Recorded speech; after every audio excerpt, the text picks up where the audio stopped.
김용남 개혁신당 정책위 의장, 김종대 전 정의당 의원 나오셨습니다. 두 분 어서 오십시오. 네, 안녕하세요. 네, 두 분을 만나면 한 주가 끝나는구나. 한 주의 마무리를 유쾌하게. 예. 자, 사실 이틀막 영수회담 김종대 의원 우려하셨는데요. 어떻게 평가하세요? 그래서 이제 와서 보니까 이게 어떤 평화회담은 내 시당초 아니었고 오히려 더 큰 전쟁을 위한 탐색전 같은 양상으로 그러는데 삼국지의 마지막에 보면은 네. 제갈량과 사마이가 만난다고 네. 대평원에서 네.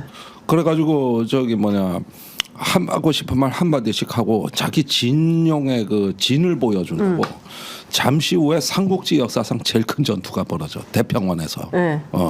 그런 회담 같아. 그런 회담 같다? 그러니까 예. 제갈량 사마이 같이 훌륭하신 분들은 아니고 네. 그러나 그 형식이 그렇다 이거지요.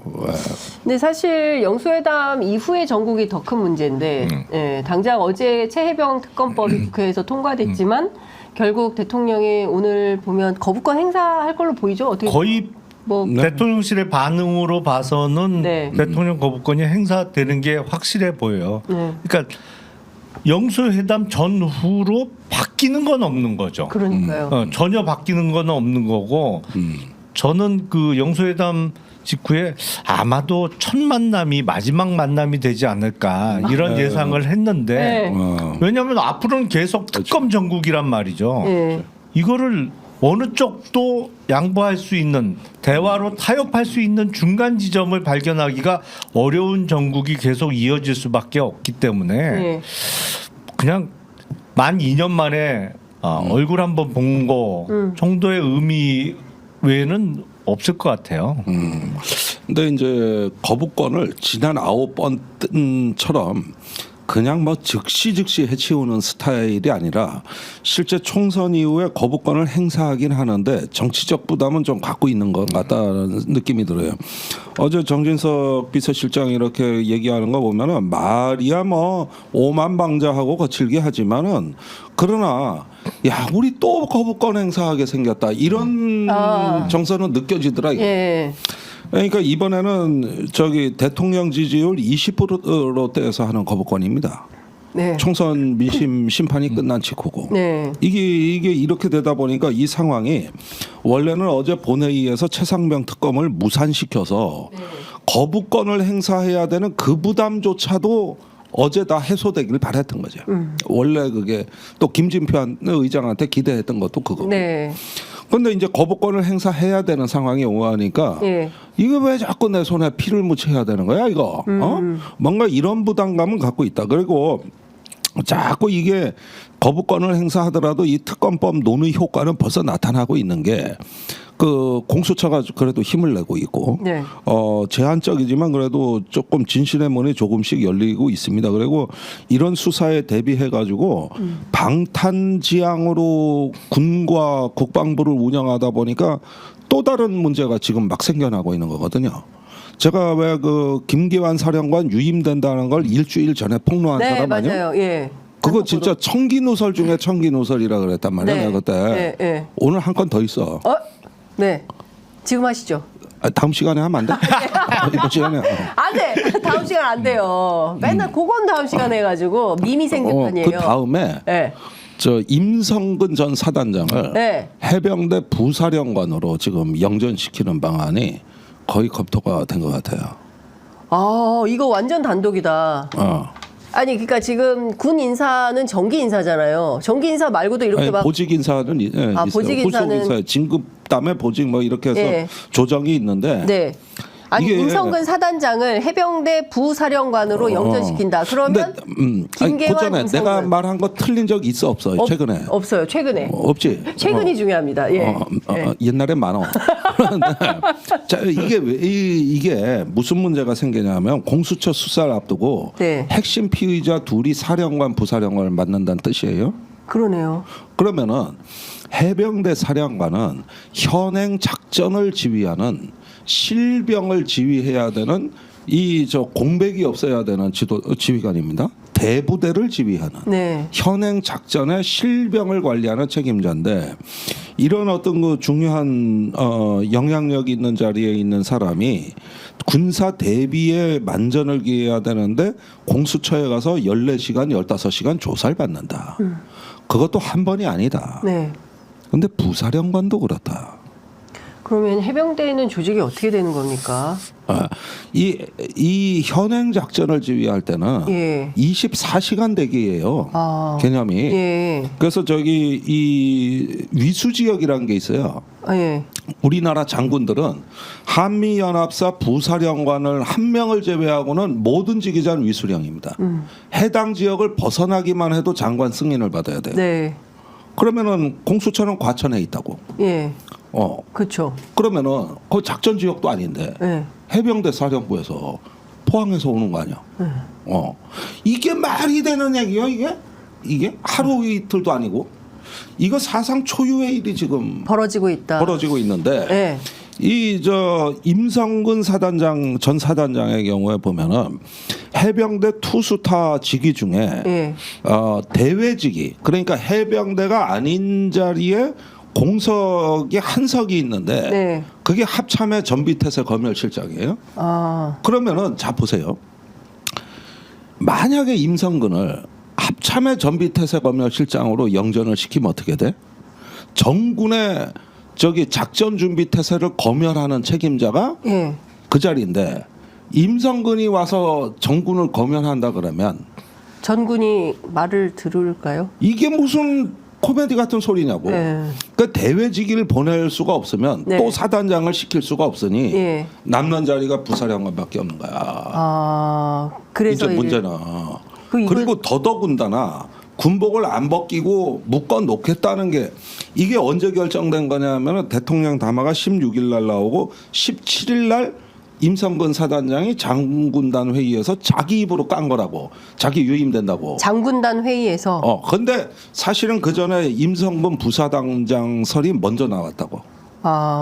그리고 그 뒤에 자기 유임 건은 그건 나중 일이었는데 유임이 돼버린 거란 말입니다. 네, 김계환 그러면은 사령관. 이게 지금 흘러가는 판을 보니까 해병대가 엉망이 되든 말든 이건 이 방탄 해병대 네. 북한으로 오늘 위협에 대비하는 해병대가 아니라 네. 대통령 지키는 해병대로 이거 변질돼. 이거 이방원의 사병 같아.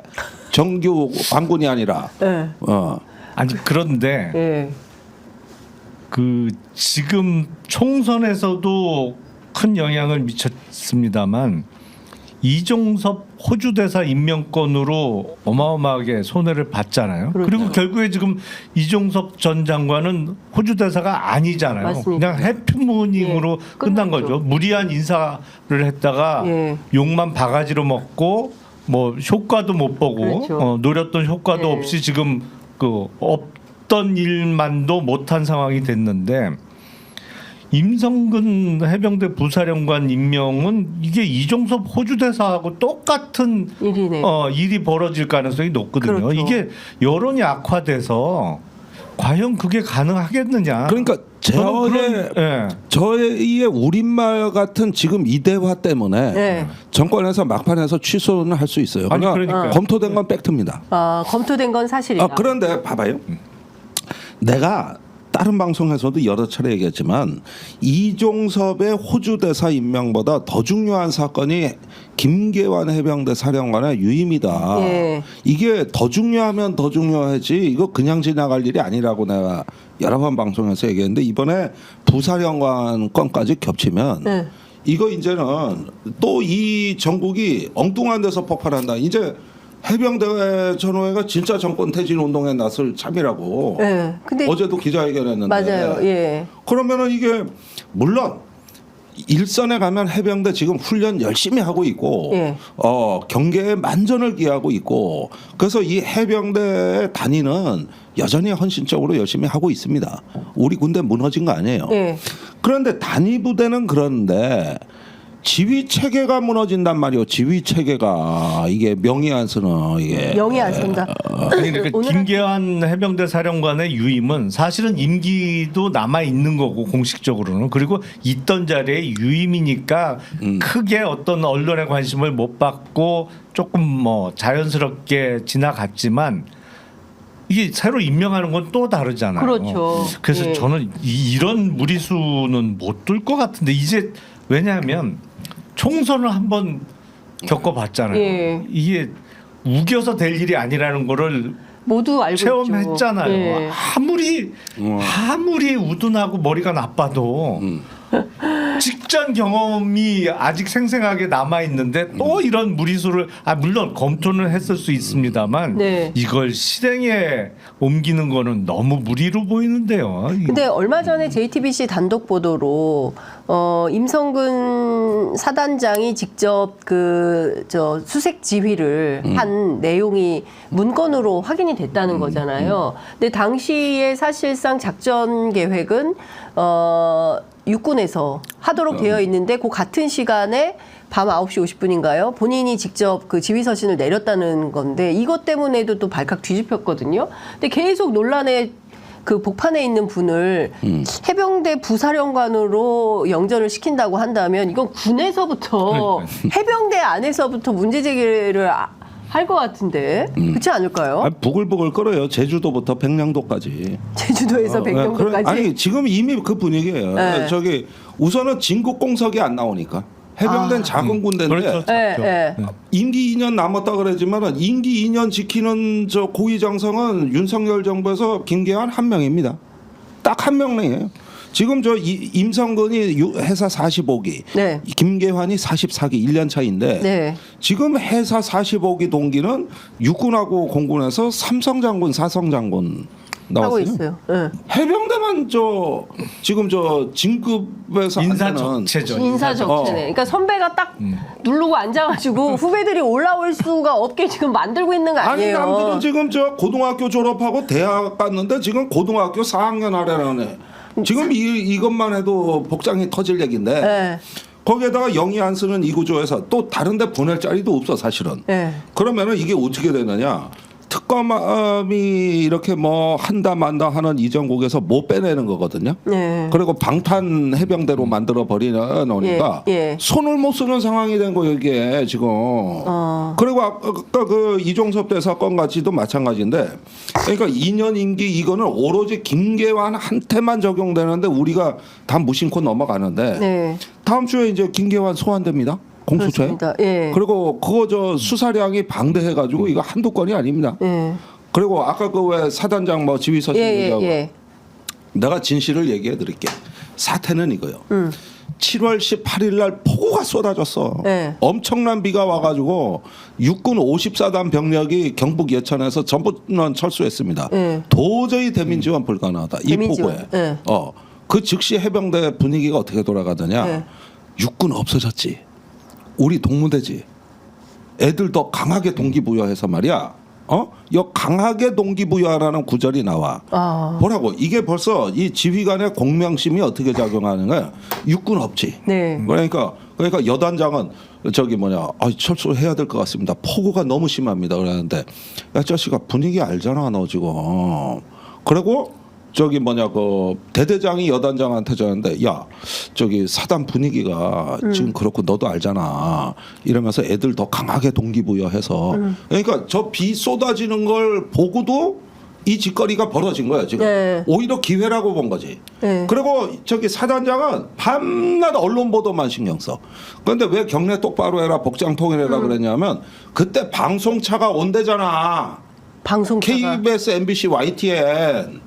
그것 때문에 그런 거란 말이야 이게. 그러니까 이게 오히려 네. 더 기회가 돼가지고 점점 더 네. 그러다가 나중에 내가 좌절감 느끼는 대목이 그 대목인데 장화신냐 전투화신냐 이런 문제까지 사단에서 통제했다는 거 아니요. 임성근 사단장이. 현장에서 장화를 신든 전투화를 신든 그거는- 자기들이 제일 잘하는 것까지도 예. 복장 통일을 한다고.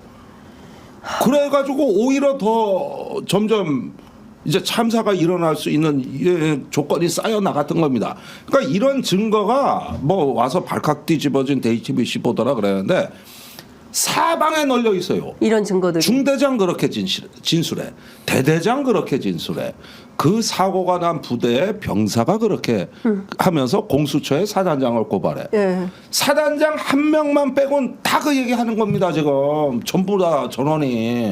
그 상황이 딱 오케이. 그런 거잖아요. 네. 그 당시 사단장은 방송차가 그렇게 많이 온다니 네. 비 좀 더 왔으면 좋겠다 그러고 있었던 거잖아요. 사실은. 그런 상황이 화면 잘 받게 네. 비 좀 폭우 더 쏟아지는 가운데 네. 육군도 해병대가 못 하더라. 버티고 갔는데 네. 해병대 해병대. 강한 용사들이 가서 저 대민 봉사하고 구조 활동하는 게 화면에 잘 잡히기 위해서 야 이거 좋은 기회다.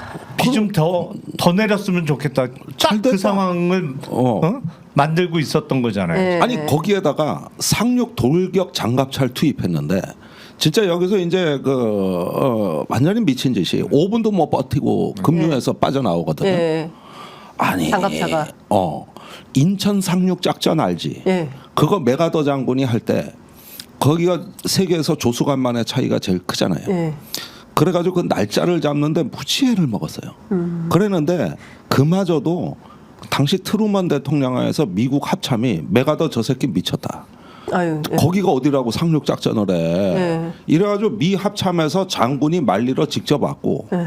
그 다음에 저기 와가지고 메가더를 설득한 게 인천을 하지 말고 군산으로 해라. 거기가 상륙 지점에 오히려 낫다. 그런데 메가더가 말 안 듣고 했는데 천우 신조로 성공을 한 게 이게. 이게 상륙 돌격 장갑차를 내가 해봤는데도 바닷물에도 거긴 급류라는 게 별로 없는데도 인천 앞바다에 그 월미도 있는데 네. 소용돌이가 있는 이것도 지금 목숨이 걸린 일인데 그래가지고 있는데 그 급류가 이렇게 확 휘몰아요. 예. 여기다가 집어쳐냈다는 거 아니야. 저 구닥다리 예. 옛날 장갑차라고 그것도 예. GPS도 안 달려 있는 거고. 이거를 쳐놔가지고 했는데 5분도 못 버티고 나오니까 걔도 목숨 걸고 들어간 거예요, 사실. 잠시 후에 다음날 병력이 들어갔는데 5명이 휩쓸린 거 아니야, 이게. 그러니까요. 네. 헤엄쳐 나왔게 만든. 그러니까 네. 이거는 이건 과실치사 중에서도 네. 그냥 그 과실이 아니라 예. 자기가 그때 저 언론에 뜰 수 있는 찬스라고 생각하고 절호의 그 기회에서 공명심에 불타는 무능한 지휘관이 그리고 책임 안 지는 지휘관이 이게 지금 이게 다 나왔는데 이게 다 그런데도 특검이 안 된다고 말하는 놈들입니다. 저놈들이 이게. 지금 어쨌든 오늘 기류를 보면 그 홍초로 정무수석 발언을 종합해 보면 대통령 거부권 행사는 기정사실이 되는 것 같고요. 방금 전에 이재명 대표의 그 최고위원회 발언이 나왔는데 노상 특검을 거부하는 자가 범인이라고 말해왔던 사람이 바로 윤석열 대통령 아니냐. 그렇기 때문에 윤 대통령이 범인이 아니기 때문에 거부권 행사는 안 할 것이다. 라고 말했습니다. 의원님 어떻게 보십니까? 뻔히 알면서 이제 한 거죠. 뻔히 알면서 예, 이재명 대표 뻔히 알고서 하신 말씀 아닙니까? 예. 아니 그러니까 좀 속된 말로 선수끼리 뭘 예. 뻔히 거부권 행사할 거 알면서 미리 좀 이렇게 네. 덫을 쳐놓는 네. 발언으로 보이는데 네. 지금 그 대수비라고 보통 네, 예. 하잖아요. 예, 그러니까 예. 대통령이 참석하는 수석 비서관 네, 회의. 비서관 회의. 예, 그게 이제 통상 뭐 이렇게 텀으로 볼 때 14일 날 잡혀 있으니까 그날 거부권 행사가 되지 않겠느냐 언론에서 지금 하고 있는 거죠. 그러니까 네. 시기가 예. 5월 2일 본회의 하면 대통령 거부권 이제 15일 이내에 결정을 해야 그렇죠. 되니까 예. 그리고 국회로 다시 돌아오면 그러니까 절묘하게 21대 국회 임기 만료 전에 재표결을 할 수 있는 시간을 고른 거죠. 근데 네. 저는 어제 5월 본회의 개최는까지는 여야 합의가 된 거잖아요. 네. 이태원 특별법 처리를 위해서 윤재옥 원내대표를 비롯한 국힘 의원들이 5월 2일 본회의 열리면 최상병 특검법 이거 처리가 될 걸 몰랐을까 과연? 알았겠죠. 당연히 예상할 네, 수 있는 당연히 거죠. 예상하죠. 사실은 그걸 정말 막으려면 아예 본회의 일정을 안 잡았어야지. 네. 거기에 그 합의된 내용인 여야 합의로 처리하기로 한 이태원 특별법만 처리하고 네. 끝날 거다? 그걸 그렇게는 생각 안 했겠죠. 그러니까 이미 느슨해지기 시작한 거예요. 아, 이미. 제가 보기엔 예. 국힘 의원들도 예. 다 알았죠. 이거 예. 본회의 열린 김에 민주당에서 최상병 헛공기네. 사망 예, 특검법 처리 안 하겠냐 다 알고 있지. 예. 하지만 예. 뒷짐지고 있었던 거죠. 거다. 아니. 용산 괘씸하겠네요. 아니 그러면은 네. 괜히 통과시킬 걸 갖고 김진표 의장은 2박 3일간 욕을 퍼지게 얻어먹은 거 아니야. 그래도 괜찮아요. 내일 떠나요. 그 공매를 그래 얻어맞고 그래. 어차피 할 걸 가지고. 예. 건 108명의 국민의힘 의원들이 단일 대화로 5월 28일인가요? 또 잡혀 있지 않습니까? 국회 본회의 일정이 마지막까지 네. 하여간 하겠다는 거고 오늘 민주당에서는 박찬대 원내대표가 선출이 됐고요. 그리고 5월 9일 날 지금 뭐 9인난이긴 한데 국민의힘에서 새로 원내대표가 선출이 되면 의사일정 협의를 어떻게 할지는 모르겠지만 기 잡혀 있는 일정은 해야 되는 거 아닌가요? 본회의 열도록. 그렇겠죠. 그거는 뭐 열겠죠. 그리고 예. 이제 108명은 요번에 당선된 국민의힘 당선자 숫자고 예. 요거는 21대 21대. 국회니까 113명이죠. 103명. 예. 예. 113명. 113명. 예. 그러면- 지금 현역 의원들은 그러면 어떻게 될까요? 재의결을 했을 때 113명은 어떤 선택을 근데 할까요? 저는 재의결하면 통과될 가능성이 높다고 생각을 해요. 어차피 무기명으로 하는 거고. 예. 그리고 예. 어제 본회의야 기명 투표니까 예. 김웅 의원만 남아서 찬성을 한 거고 나머지는 나가자 그러는데 남아 있으면 어쨌든 드러나니까 예, 그냥 일단 나간 나가고. 겁니다만 예. 국힘에 지금 낙선자가 55명이잖아요. 예. 이 사람들이 과연 최상병 특검법에 반대표를 다 찍을까? 그리고 지금 국힘 분위기로 보면 네. 이 김용태 당선자의 그 발언이 아주 결정적이에요. 어떤 발언이요? 당에서 시키는 거 반대로 했다니까 내가 당선됐다. 아 그건 김재석. 김재석. 김재석 그렇지. 예. 김재석. 예. 김재석 당선자의 발언이 예. 거의 결정적인 거예요. 예. 그러니까 야 내가 바보짓 했구나 여태. 응? 시키는 대로 프랭카드 걸고 뭐 예. 다 시키는 대로 했더니 난 떨어지고 예. 매번 반대로 했다는 김재석은 그 그렇네. 어렵다는 도봉에서 어. 당선이 됐고 내가 완전 바보짓 멘붕이 온 거예요 예. 지금. 그럴 수 있겠네요, 네. 진짜. 예. 마지막이라도 내가 반대 한번 하겠다. 그럴 수 있겠어요. 충분히 가능하다고 생각해요. 예. 그러면 아니 그러면 막을 방법이 없을까요? 윤재욱 원내대표 입장에서 뭐 본회의를 깨거나 단체로 아예 재석 의원에서 우리 빼려고 안 들어간다든가 뭐 별의별 수를 다 쓸까요? 일단 5월 9일 뭐 이후로는 윤재욱 대표가 아니죠. 그러니까 새 원내대표가 선출이 되는 거고 새 원내대표가 무조건 다 나가는 겁니다. 뭐 이렇게. 근데 그것도 표결로 결정하지 않나요? 의총에서? 아니 그걸 그런데 강제를 할 수가 없잖아요. 자유투표. 지금 분위기로 봐서는 이철규 원내대표는 저는 물 건너갔다고 누가 생각을 될까요? 해요. 예. 그래서 이철규 의원이 출마를 못하는 상황이 확인이 되면 거의 그 분위기로 가고 있다고 저는 보는데 예. 우죽순처럼 나올 거예요. 아니 왜냐면 원내대표가 그렇죠. 얼마나 좋은 자리인데 네. 그리고 정치하는 사람은 꼭 해보고 싶은 자리인데 어떤 면에서는 당 대표만큼이나 매력적인 자리가 원내대표잖아요. 네. 글쎄 내가 해보질 않아서 잘 모르겠네. 저도 못 해봤지만 옆에서 보니까 좋더라고요. 예. 옆에서 오늘 보니까. 황우여 비대위원장이 어떤 얘기를 했냐면요. 야당과 협치하겠다. 네. 그리고 사랑의 도가니가 되겠다. 예. 도가니가 그 도가니탕의 그 도가니가요? 야, 뭐 다양한 의미. 어느 도가 뭘 의미하는 도가니가요? 사랑의 도가니. 도가니. 우리 이런 해석은 또 김종대 의원이 잘하시거든요. 사랑의 도가니가 되겠다. 황우여 대표의. 예. 이- 야당과 협치하겠다. 내가 다른 건 다 해석을 잘하는데 예. 황우여의 사랑의 도가니는 해석이 거의 그 불과한 대량 난감 말인데 예. 이게 이제 넷플릭스의 삼체가 요즘 떴어. 8부작. 예. 거기에 보면은 그 저기 뭐냐 저런 식의 말. 네. 그러니까 저기 삼체인이 왜 지구인을 적으로 삼았는지 알아? 못 봤어요. 예. 지구인은 거짓말을 한다는 건데 아, 나는 황오려 의원의 저 말이 삼체 외계 문명이 우리를 예. 한심하게 만들고 적으로 삼는 이유라고 봐.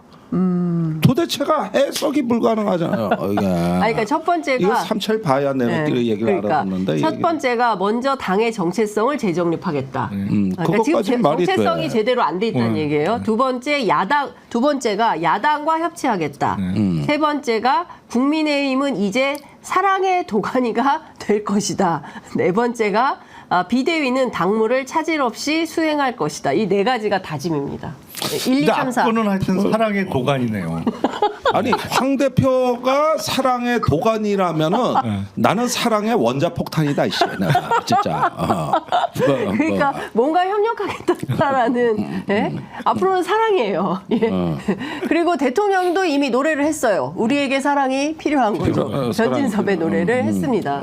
예. 지금 국회와 정치권에는 사랑이 필요하다. 그러니까 만약에 5월 필요하지. 28일 날 마지막 21대 국회 본회의 일정을 보이콧하기는 어려울 거라고 저는 생각해요. 어쨌든 네. 뭐 형식적으로 재표결, 뭐 재표결은 무기명 투표니까 예. 거기서 의외의 결과가 나올 가능성이 있지 않을까라고 네. 하고 예. 그리고 이철규 의원이 원내대표를 포기하는 상황으로 흘러가고 있는 것 자체가 네. 국힘 내부의 기류 변화 그러니까 용산을 향한 불만 네. 또 이대로는 안 되는 네. 정말 안 된다 이대로 예. 가면 다 죽는다 예. 그건 사실 총선 전에 내가 작년부터 그러니까. 계속 얘기를 얘기했- 했던 거예요. 이거 다 죽는다 정말 예. 이러면. 진짜 그렇게 된 거죠. 수도권에서 그러다가 거의 그렇다고 당을 봐요. 나오게 됐습니다만 예. 이제 남아 있는 의원들도 안 거죠. 선거 치러 보니까 야 이런 정말 앞으로 이러면 희망이 아예 없다. 그래서 그 용산의 장악력은 네. 생각보다 빨리 꺼질 가능성. 물론 예. 무기명 투표기 때문에 그렇죠. 예. 22대에서도 기명 투표에서 반란표 나오기는 쉽진 않을 예. 겁니다. 한해간도 무기명. 예. 그 저기 맞아요. 배현진 의원이 이철규 의원을 향해서 불출마하라고 요구를 하지 않았습니까? 근데 두 분이 뭐 사무총장, 사무부총장 그리고 국민공감에서 총괄간사, 간사 이렇게 상당히 일종의 이제 친윤계의 파트너십을 네. 가졌던 분인데 일종의 후배가 선배더러 당신 나오지 마 이렇게 한 거잖아요. 아니 그러니까 배현진 의원이 그런 얘기를 한다는 게 정도. 상징성이 있는 거죠. 그렇죠. 그렇잖아요. 그동안 국힘에서 코미디 같은 일이 많이 있었는데 예. 소위 연판장 사태도 있었고 예. 그 주동자급 중에 한 분이라고 볼 수 그렇습니다. 있잖아요. 예, 예, 거기 예. 막 이렇게 예. 세머리하고 네, 막 이럴 네, 때 네. 앞장서서 예. 한 것이고 그런데 이제 총선 끝나고 나니까 어차피 다 예상했던 겁니다만 요번에 당선된 국회의원들의 임기가 대통령 임기보다 길어요. 그렇습니다. 네. 예. 그러니까 이게 총선 끝나면 완전히 달라질 거다를 상징적으로 보여주는 예. 인물 중에 한 명이 배현진 의원. 그러니까 누가 뭐래도 그때 송파 가불병 예. 중에 가불병에 원래 있던 사람 말고 갑병에 뭐 이렇게 예비 후보들을 끌고 다니면서 예. 뭐 같이 예, 삼남매 이렇게 예, 예. 선거운동도 송파 삼남매. 예. 했잖아요. 네, 맞아요. 그 중에 이제 다 떨어지고 한 명은 명만- 됐죠. 갑은 됐고 네. 병은 안 됐습니다만 그런데 앞장섰던 분까지 다른 목소리를 내기 시작한 거는 이제 이철규 의원과 같은 스탠스를 취해 갖고는 당내에서 입지를 확보하기가 어려운 상황으로 바뀌어가고 있는 거죠. 그러면 그 윤핵관 거절각이에요, 이제 당이? 이제는 다 알죠. 이제 아, 내가 정치 생명을 유지하기 위해서는 저기에 휩쓸리면 안 안 된다. 된다. 그러면 누가 중심축이 될까요, 이제 국민의힘에서? 글쎄 이번에 전당대회 당 대표가 누가 되는지를 봐야 될 거고. 예. 그리고 원내대표가 먼저 뽑힐 테니까 예. 원내대표가 어떻게 결정되느냐에 따라 다르겠습니다만 글쎄 영남권 어차피 지금 이번에 당선된 사람들은 영남 쪽이 워낙 대부분이니까 네. 일단 누구를 원내대표로 뽑느냐를 보면 대충 분위기는 나오겠죠. 결국 한동훈 위원장의 등장이 제일 중요하겠네요. 당 대표 선거는 네. 그렇죠. 그러니까 당대표 선거 6월 아닙니까? 지금 아직 정해진 건 없습니다만 6월 내지는 7월. 예. 근데 7월을 넘기지는 않을 것 같아요. 예. 왜냐하면 이게 뒤로 갈수록 한동훈 전 비대위원장의 등판 가능성이 높아질 수밖에 없거든요. 예. 그러니까 지금은 총선 패배의 책임을 지고 실패한 전 비대위원장이니까 예. 바로 전당대회에 출마하는 게 부담일 수가 있고 또 다른 경쟁자들이 그걸 공격을 많이 하겠죠. 네. 하지만 여름 휴가철 이후로 전당대회가 미뤄져서 네. 뭐 9월 이후에 열린다. 그러면 시간적 텀도 길어지고 네. 또 총선 패배에 대한 책임감도 약간 희석될 수가 있고 그래서 오히려 한동훈 전 비대위원장의 등판 가능성을 줄이기 위해서라도 7월을 안 넘기고 전당대회를 치르지 않을까 합니다. 잠행 중인 한동훈 위원장이 20일 만에 자택 인근에서 포착이 됐습니다. 뭐하고 같이 포착이 됐냐? 선거운동 내내 신고 다녔던 애착 운동화. 그걸 신고 한동훈 위원장의 뒷모습이 언론 카메라에 잡혔어요. 과연 우연일까요? 아 이것도 또 우연일까요? 뻔한 거 이것도 예측, 이것도 선수끼리 왜 이래 정말 이게 개봉박두다. 이제 곧 등장한다. 몸 푸는 거라고 좀 봐요. 몸 푸는 거다. 그 애착 얘기를 운동화가 우리가 다음 시간에 그러니까 사실상 지인이 직접 찍은 사진이 언론에 나온다는 것은 애착 운동화 신고 다시 뛴다 이렇게 해석을 해도 무방한 거 아닙니까? 아, 그 지인은 항상 한동훈 위원장 집 앞에서 기다리고 있었어요. 언제 나올지 모르는 우리 그러니까. 한동훈 위원장을 찍기 위해서 지인이 대기 상태로. 그러니까요. 뒷모습 보니 앞모습도 보고 싶다. 뒷모습만으로도 화제성이 이 정도라니. 하여간 뭐 이런 의견들이 막 줄줄이 댓글로 이어지고 있다고 하니 곧 그는 나온다 이렇게 봐야 될 것 같습니다. 그나저나 대통령실에서 이게 나쁜 정치라고 했어요. 그 최상병 특검법이 나쁜 정치다. 죽음을 이용한 나쁜 정치다. 일방적인 입법 폭주다. 이런 주장을 합니다. 의원님 어떻게 동의하세요? 아유, 그걸 질문이라고 하십니까? 여기 써 있어서 읽었어요. 아 예. 근데 일단은 참으로 오만방자한 발언이라는 얘기를 안 할 수가 없어요. 물론 특검에 대해서는 여러 가지 의견이 있을 수 있습니다. 저 인정합니다. 그런데 여기 정진석 위원장 비서실장 얘기나 이런 거 보면은 죽음에 대해서는 경찰이 수사하고 있고 경찰이 뭘 수사하고 있습니까? 우리가 지금 9개월째 기다렸어요. 한 번도 수사 발표한 적 없습니다. 제가 작년 여름에 경북경찰청이 그 9월인가 어느 시점에 해병대 1사단을 압수수색했다는 소리를 들은 적이 있어요. 그러고서 나서 지금 물경 6개월이 지났습니다. 뭔 결과가 나왔는지는 우리가 알 수도 없지만은 자 어느 대한민국의 어떤 국가의 수사기관이 의문의 국민의 한 사람이 죽음에 대해 의문의 사건에 대해 가지고 이렇게 손 놓는 경우가 있습니까 그래? 그것도 온 여론의 관심사에? 아니 이거 저는 고의적인 직무 태만이라고 봐요. 그런데다가 이 사건이 언제 수사됐지 관련자 소환했다는 소리도 안 들리고 압수수색 한 번 하고 나서 끝이에요 지금까지. 이런 무책임한 경우가 어디 있습니까? 뭔 수사를 했으며 그다음에 공수처가 요즘 힘을 내고 있는 건 사실인데 주로 국방부예요. 거기에 대해서 수사 관계자들 전원 소환 누구냐 하면은 해병대 사령관 국방부 조사본부장 직무대리 뭐 이런 사람들 법무관리관 했고 그런데 보면은 다 강압적인 지시에 밀려서 행동한 사람들이라고. 아니 지시를 한 사람이 지시를 이행한 사람이 있으면 지시를 한 사람이 있을 거 아니에요. 그렇죠. 여기에 대해서 공수처가 말이 없어요. 아무 말이 없습니다. 지금 정상적인 대로 됐다면은 아마 대통령실을 벌써 압수수색했을 겁니다. 그러니까 소환을 이시원 했다던가. 공직기강 비서관이 나왔기 때문에 그건 좀 확인을 해봐야 되는 거예요. 그뿐입니까? 그 전에 임기훈 국방비서관, 임종덕 안보실 2차장, 뭐 거기에다가 해병대에 나가 있는 김모 대령, 박모 경정. 아니 하도 많이 나와가지고 이게 지금 기록이 하도 많이 나와가지고 이걸 사건 흐름도를 벌써 몇 개월 전에 다 저기 만들었을 건데 네.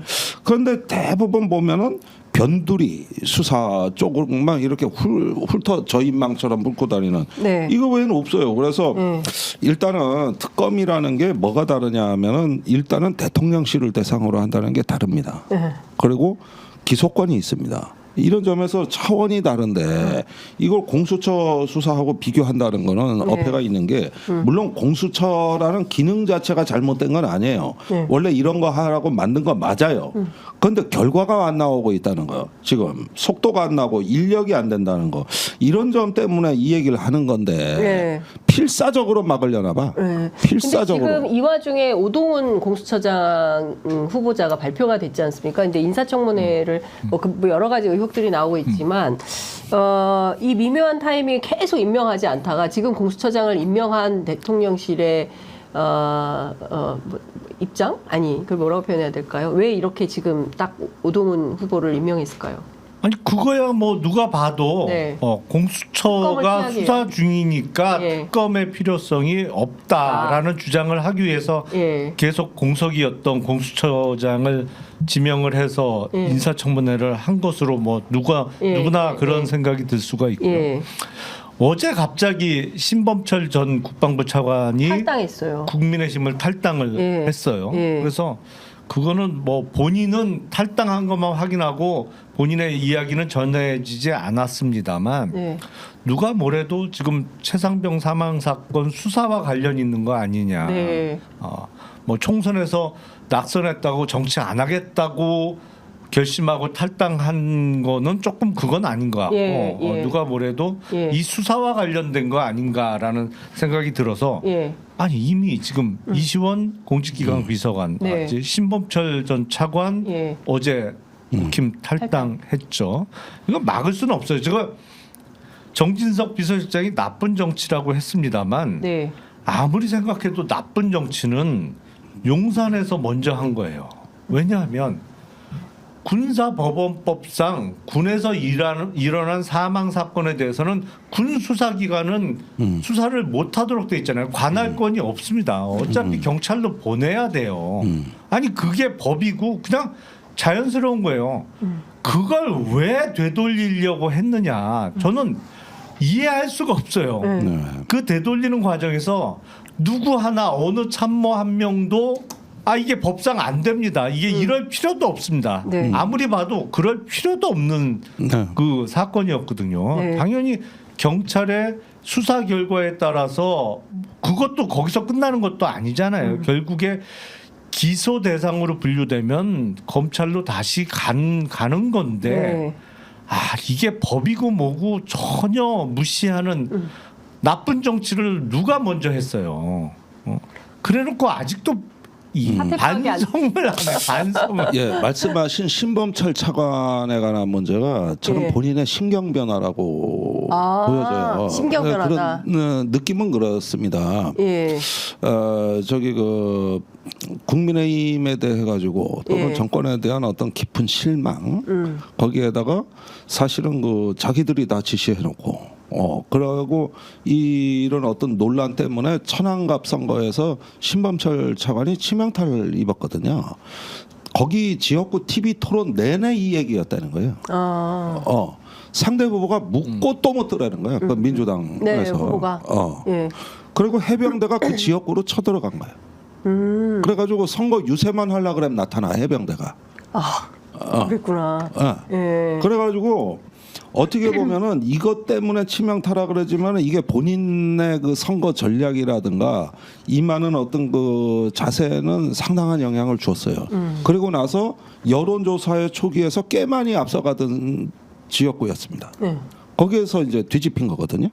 그러다 보면 물론 심판 여론 때문에 뒤집혔겠지만 본인은 자꾸 원인이 이것 때문이라고 일단 보여지는 거고 그래서 그런 어떤 반응을 다소 보이다가 탈당을 했는데 또 한 가지 중요한 건이 있습니다.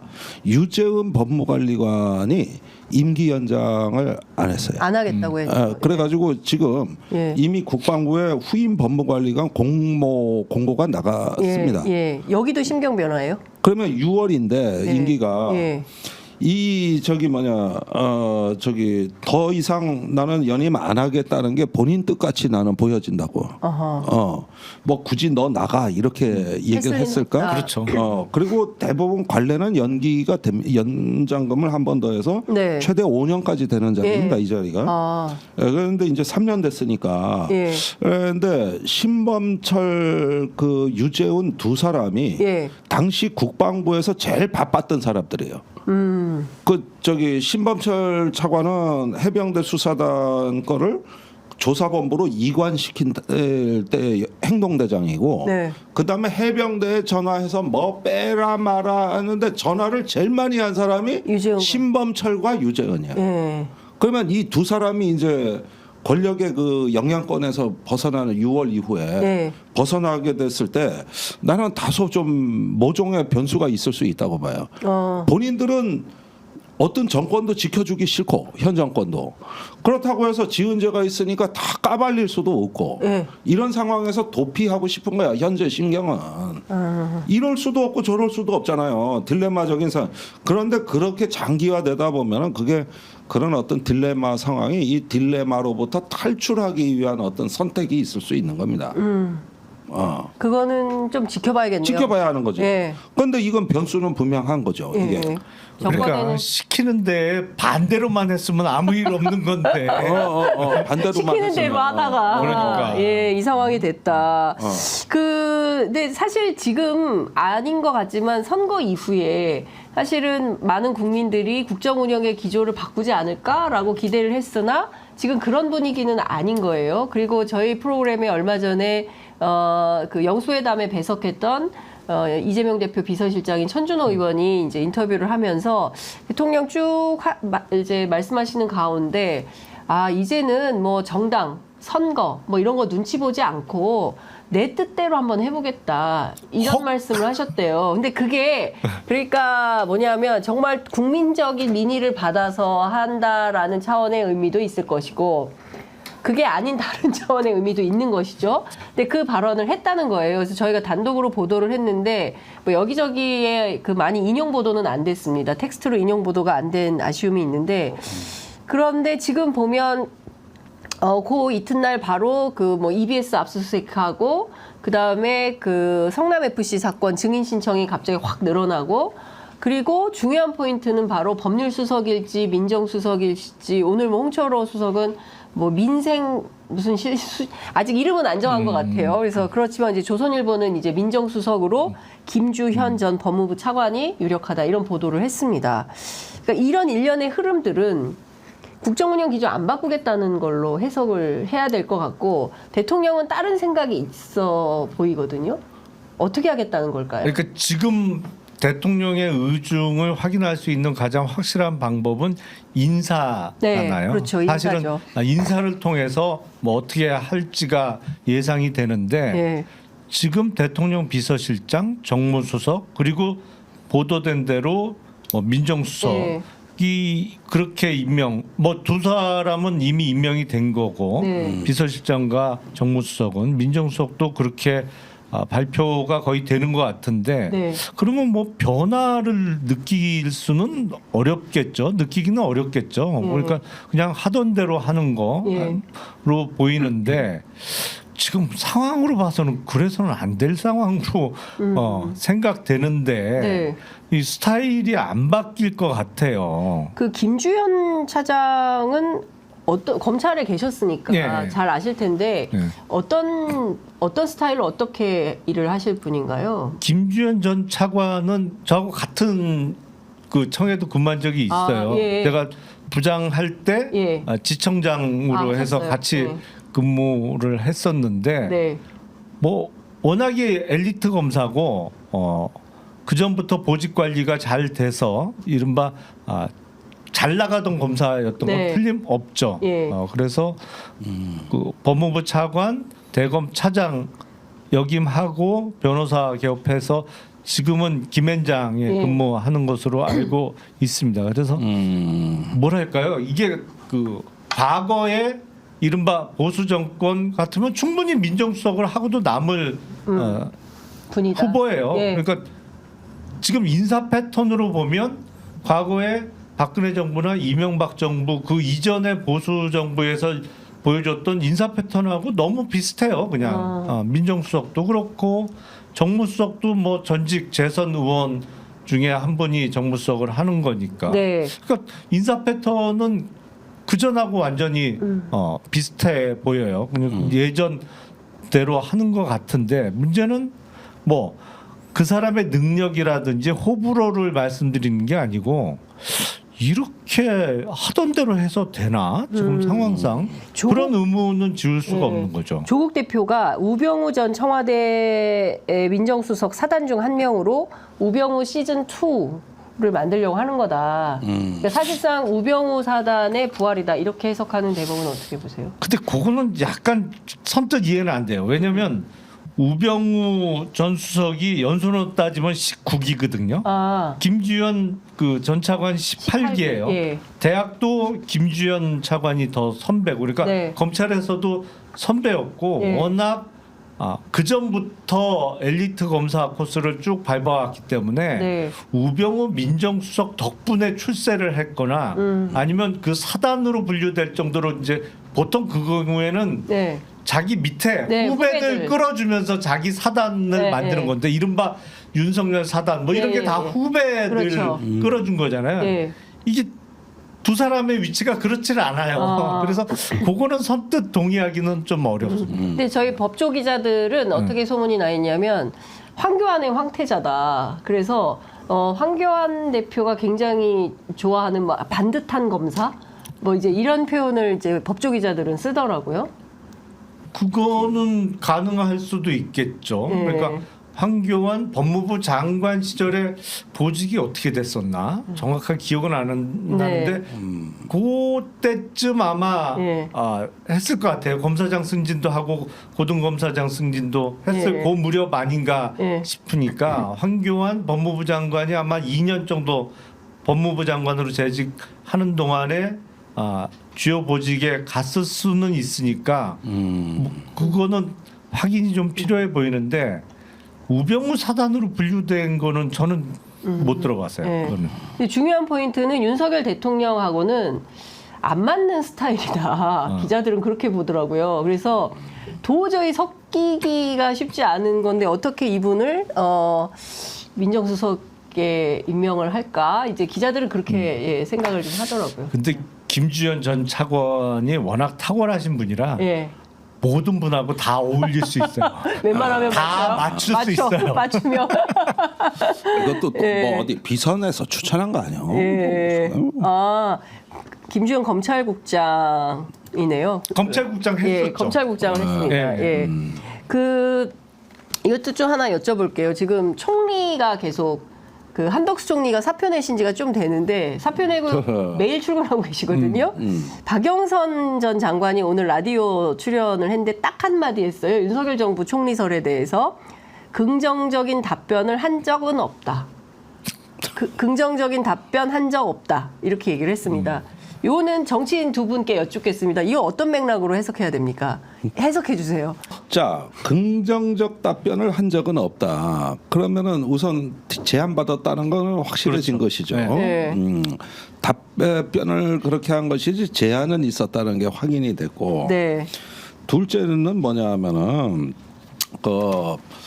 뭘 이런 제안까지 다 제가 뭘 이런 걸 다. 또 이런 걸 다 이렇게 답변한 건 또 아니에요.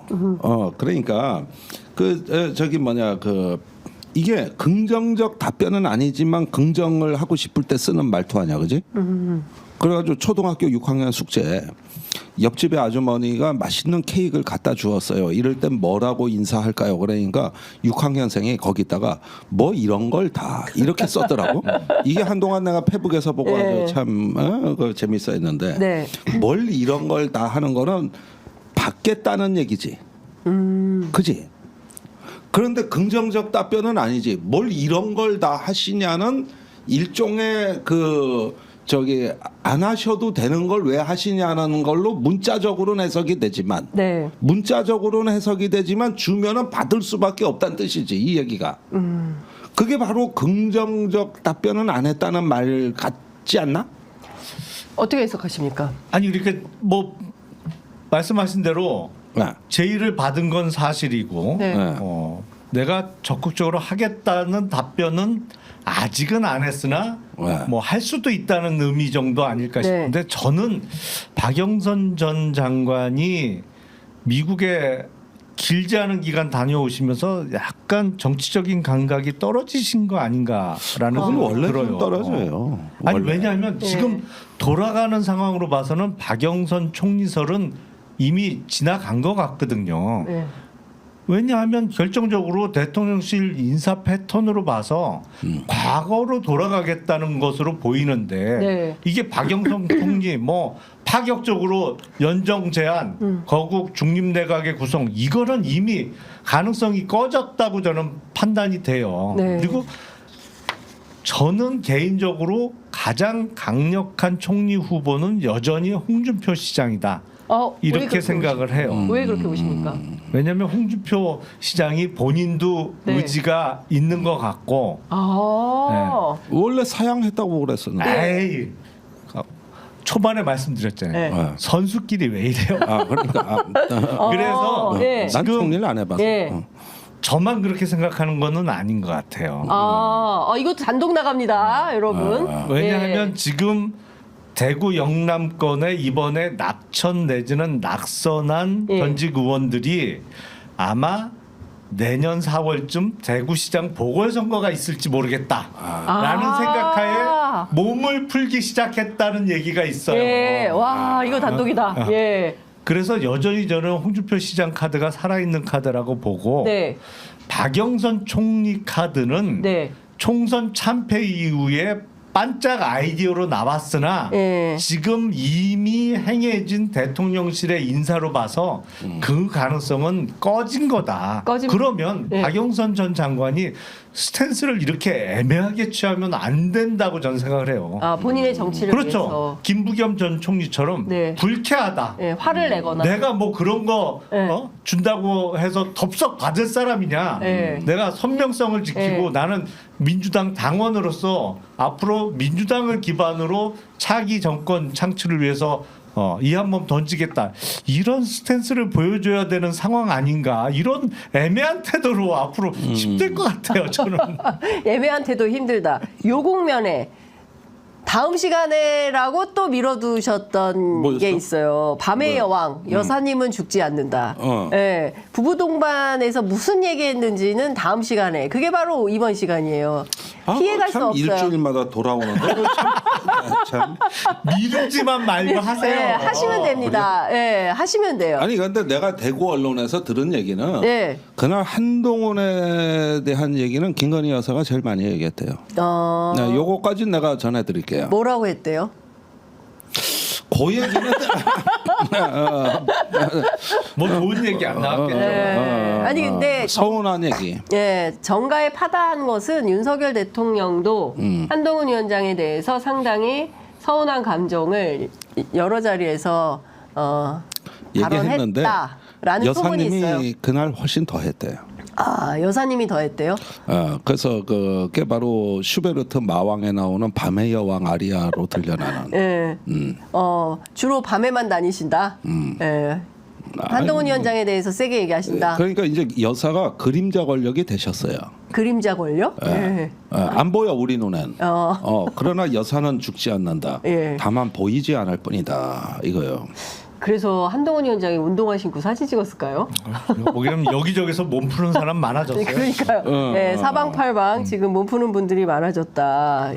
그 사실 김용남 의원님께서 몇 주 전에 저희 방송에서 부산 엑스포 비망록 말씀을 하셨어요. 그런데 최근 언론 보도에 어떤 내용이 나왔냐면 지난해 11월에 부산 엑스포 유치 직전이죠. 이때 12개국의 제외 공간을 추가로 개설한다. 이런 이제 발표가 나왔는데 이게 사실상 어떤 그 매수행위 아니냐 이런 뭐 의혹이 그 전직 오사카 총영사인 이제 오태규 전 영사도 이제 주장을 하고 또 조국혁신당의 국회의원 당선인도 얘기를 하고 뭐 이러고 있습니다. 이 문제는 좀 어떻게 보세요? 근데 대체로 나라가 뭐 리투아니아, 마샬제도, 보츠와나, 수리남, 슬로베니아 몇 명 안 사는 우리 교민이 몇 명 없는 나라들이에요. 영화에서 예, 봤던 보통 수리남, 바로 그 수리남. 예, 이런 시에라리온, 나라. 예. 뭐 좀처럼 여기는 듣기 분쟁 어려운. 지역이어가지고 지금 뭐 사실은 조지아, 뭐 잠비아, 뭐 이런 나라들. 예. 이게 많은 나라들이 공간을 설치할 경우에 공간에 근무하는 외교관이나 직원들의 신변 안전을 보장할 수 없는 나라들이 대부분 맞습니다. 이렇게 포함되어 있는데 예. 범정부적으로 부산 엑스포 투표에 총력을 기울인 거는 틀림없어요. 그러니까 이제 제외 공간 설치 제의도 하면서 우리 찍어 달라라는 사실상의 투표 운동, 선거 운동을 한 거 아니냐라는 의혹을 지울 수가 없는데 이게 외교부뿐만 아니라 산업부도 마찬가지고. 산업부요. 예. 왜냐하면 엑스포는 원래 산업부 소관이에요. 예, 예. 근데 이게 엑스포 유치 투표가 걸리다 보니까 외교부가 같이 예. 결합한 거지. 사실은 엑스포는 산업부 소관이 맞죠. 그러니까 예. 산업부 외교부가 양대 주축이 됐고 범정부적으로 할 수 있는 건 다 하는 분위기로 갔는데 중요한 건 네. 정작 그 실무를 하는 주요 공직자들은 뻔히 안 될 거 다 알고 있었다는 거예요. 네. 투표하기 전부터 이거 안 된다. 안 되는 거 뻔히 아는데 무조건 하라고 하고 예산도 그냥 어마어마하게 막 내려오고 하니 이걸 또 안 쓰면 소극적으로 업무하는 거로 찍힐까봐 돈은 돈대로 써야 되고 하라는 거 하는데 나중에 이거 투표 결과에 참패를 했을 때 혹시라도 책임 추궁 당할까봐 내가 일기장에다가 자세히 회의 때 나는 이런 취지로 발언. 그러니까 약간 비공개 회의 때는 그다지 적극적이지 않은 발언들, 그러니까 희망적이지 않은 발언들 하고 나는 뭐 여기에 적극 찬성은 안 했음, 뭐 이런 거를 다 메모를 해놓은 거죠. 혹시라도 예. 내가 다칠 상황이 오면 안 되니까 나는 이랬다. 예. 그런 짓거리를 예. 책임져야 될 고위공직자가 하고 있었던 거예요. 네. 맞아요. 그런데 그러면 산자부든 외교부든 고위 관계자 혹은 고위 공직자가 갖고 있는 비망록이 있다는 얘기네요. 있어요. 그래서 그런 이게 만약에 예. 뭐 국회에서 열리는 국정조사 정도는 뭐 그걸 끊을 정도로 압박감을 느낄지 모르겠습니다만 예. 정말 수사가 들어가면 자기 안 다치려고 끊을 수 공개를 있다고 하겠죠. 저는 생각해요. 근데 이제 부수적 효과로 ODA라고 하는 공적 개발 자금에 우리나라가 국가 규모에 비해 가지고 그다지 많이 내지 턱없이 않았어요. 부족해요. 일본은 네. 20년 전에 이미 100억 달러를 목표할 때 우리가 그때 10억 달러가 안 됐습니다. 오늘날 국제 무대에서 일본이 소프트 파워를 저렇게 발휘하는 이면에는 오랫동안 공적 개발 원조라는 투자가 있었던 거고 이 퍼블릭 어페어라고 하는 공공 외교에 그 치중을 해왔는데 한국은 그런 면에서 후진국이란 말이에요.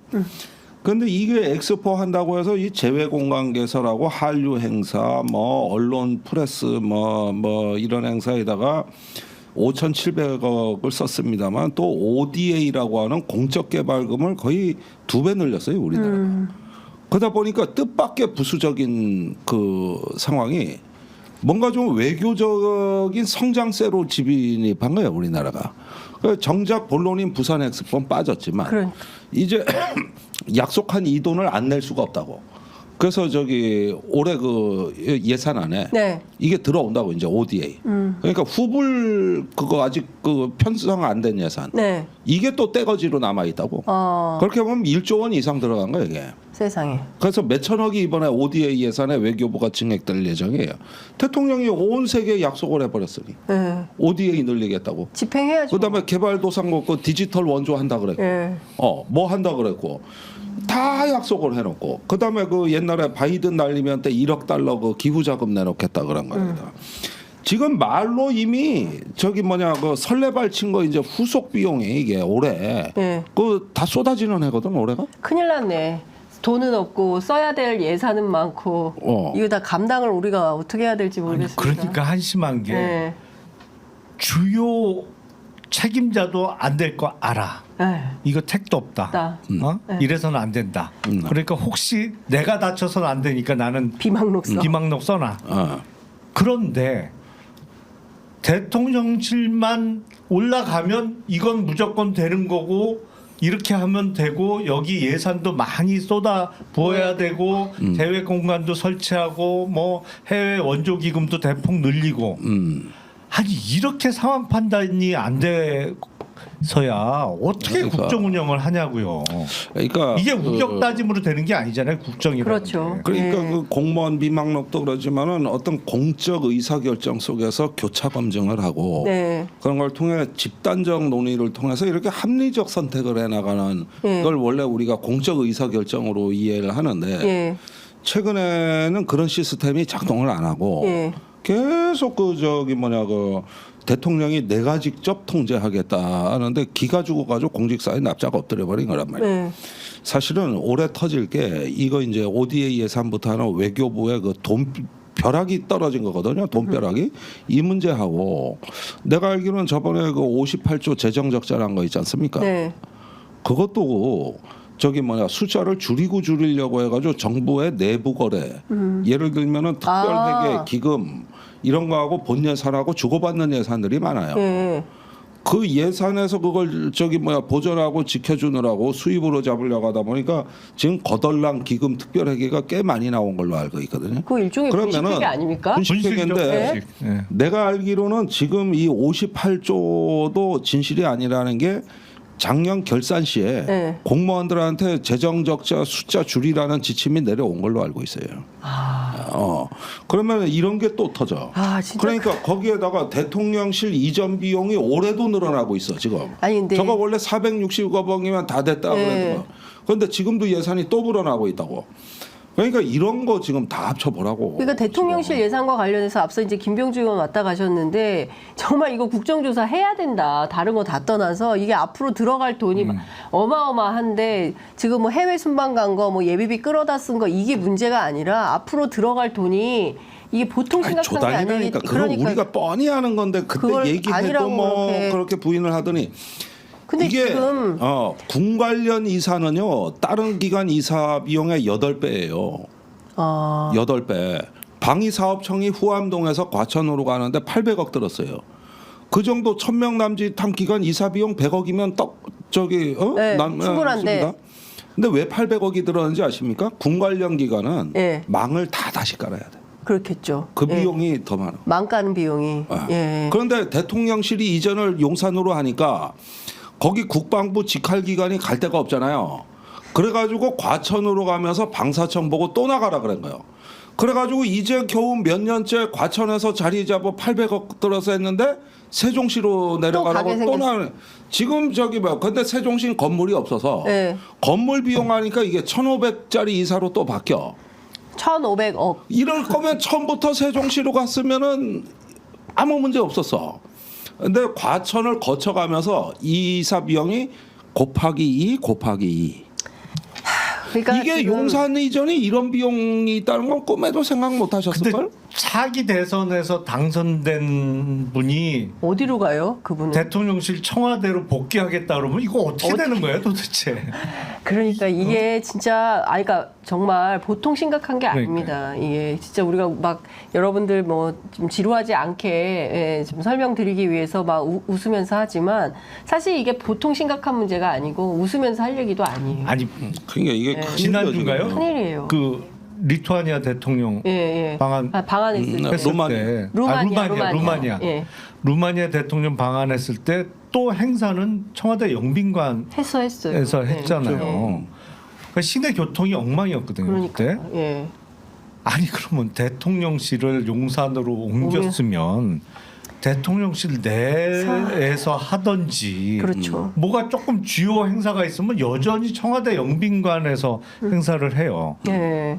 그러면 동선이 훨씬 길어지니까 교통 통제하는 시간이나 범위도 훨씬 넓어지고 네. 그걸 시민들이 볼 때마다 아니 저럴 거면 왜 옮겼나. 그렇죠. 예. 그리고 과연 차기 대통령이 계속 용산에 있겠다고 하겠나라는 의문이 들 수밖에 없고 예. 그리고 거기에 천문학적인 돈은 그냥 날아갈 가능성도 높고 그러니까 그 여파가 올해는요 이제 산하기관으로 파급되기 때문에 이제 저 그동안 아예 항목에도 없던 비용이 지금 막 생기고 있다니까 지금 이런 일 예상했어요? 그러니까요. 못했잖아요. 예. 그러니까 하여간 지금 뭐 고요한 가운데 지금 태풍 전야 같은 느낌이 좀 듭니다. 막 터져. 지금 이제 뭐 이제 이제 하반기로 가면서 어마어마한 이게. 일들이 막 터지게 될 거고 이게 감당이 가능할지도 고민이고 앞으로 주목해야 될 이슈는 너무나 더 많아지는 것 같고 그렇습니다. 앞서 이제 저희가 그 외교부 공관 문제 말씀드렸는데요. 반론권 차원에서 외교부에서는 이런 입장입니다. 이 대상국가 선정은 우리나라의 주한 대사관이 이미 개설돼 있으나 현재에는 우리 공관이 없는 국가들도 포함이 돼 있다. 일종의 이제 상호주의 차원에서 고려한 것이다라는 설명을 하고 있습니다. 여튼 외교부에 반론 드렸고요. 혹시 부족하면 또 반론권 드릴 테니까 언제든지 저희에게 반론권 요청하시면 될 것 같습니다. 뭐 금요일인데 유쾌하지만은 않은 얘기들을 하게 되는 것 같습니다. 하여간 전국의 소용돌이 속에서 긴김 토크는 당분간 계속될 수밖에 없다. 오늘도 두 분이 2개의 단독을 해주셨어요.